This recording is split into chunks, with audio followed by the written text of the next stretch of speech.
kulliyadda injineeriyada ee jaamacadda Camuud ayaa maanta lagu soo gabagabeeyay bandhig loogu talagalay qalab ay wax ku baadhayaan injineerada iyo wax lagu eegayo iyo dhinaca tababarka qaabkii loogu shaqayn lahaa qalabkaasi loo keenay jaamacadda Camuud qaybta injineeriyada waxaana arrintaasi ka warbixiyay Cabdikariin Idris Walhad hormoodka kulliyadda injineeriyada ee jaamacadda Camuud horta xafladeenan waxay daaran tahay bandhigid iyo xidhid labadaba marka hore waa bandhig oo waxaynu doonaynaa inaynu soo bandhigno civil engineering labkii jaamacadda Camuudeed labkiina wuxuu ka kooban yahay almost dhammaan ama 80% aan dhahdo waxa wixii aynu uga baahnayn engineeringka khaasatan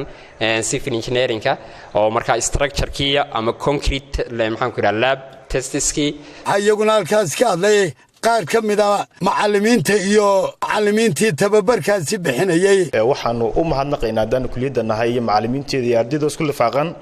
cid kasta oo fikir ka geysatay talo tusaale iyo lacagba ka geysatay inuu laabkani uu imaado kulliyadda oo runtii aad ugu baahnayd runtii waxaan kaga maarmi doonaa wax kasta oo laab leeyahay aan kaga maarmi doonaa runtii horta isku keenay inaynu ka soo qayb galno xafladan qiimaha iyo qadarinta leh taasoo ka turjumaysa dhamayskii aan dhamaystirnay training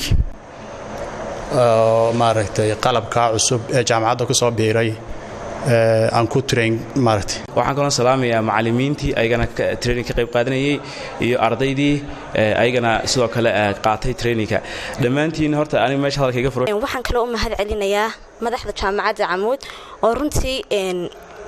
suura gelisay ilaahay ka sokow inaanu helo qalabkan tirada badan leh ee aanu isticmaalayno waxaan kaloo mahad ballaarin u celinaynaa maamulka faculty engineering oo ayaguna dadaalay inay maxaaday arday iyo macallimiinba faculty maxaaday training ay ku qaataan laabkaas ugu dambeyntii waxa halkaas ka hadlay mas'uuliyiin sarsare oo ka tirsan jaamacadda Camuud Professor Axmed Cabdilaahi Boqorre iyo Professor Diiriye waxaanay tilmaameen waan u baahnayn qalabkan aan u baahnayn in badan baan u baahnayn marka waxa la inaga rabaa in qalabka aad ilaasatiin oo ardayda kale lagu tababaray in la ilaaliyo kuwa kale la dayactiraantiisa la ilaashado anoo intaas baan lagu boorin lahaa qalabkan waxaan idigu dardaarayaa runtii inaad ka faa'iidaysataan oo wax aad baad idinku inta ardayda imka joogta aad baad u nasiib badantiin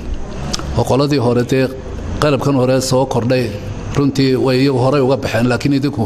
waad la kulanteen aad iyo aad baad u nasiib badantiin halkaasi shahaado sharaf lagu guddoonsiiyey macallimiintii tababarkaasi bixinayay waxaa iyaduna faahfaahin laga bixiyey qalabkaasi oo xabad loo tilmaamay waxyaabaha ay qabanayaan waa caafi TV-ga qaranka Soomaaliland Boorama